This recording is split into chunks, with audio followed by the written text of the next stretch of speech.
nova tema, hrvatski varalice, pocaci, vojnici, suci, političari, već 13 godina sudjeluju možda par miliona različitih sudskih postupaka u svijetu, pod uvjetom da nijedan sudski postupak nisu uspješno riješili.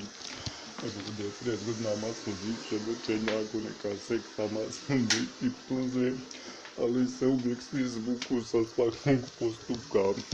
I onda su Hrvati naveli cijeli Izrael da s njima sudjeluju milionima sudskih postupaka u Evropi, Americi, ali inače Izraelci se baš i ne pojavljuju na sudovima u Americi i Evropi, jer više manje svaki Izraelac sumnji za neko ubojstvo, nego sam učio shvatiti, jer više manje svaki odrasli Izraelac je negdje osumnjičen za ubojstvo ili ratni zločin. A znači izgleda da Kolinda tako pomaže Izraelu kod hoće da ih pobije s cijelom Amerikom i NATO. Jer i Hrvati Izraelci imaju dopletene milijone sudskih postupaka koji nisu riješeni. Znači to bi mogla biti samo zavjera hrvatske vlade i Amerike i CIA i NATO, a i ništa drugo.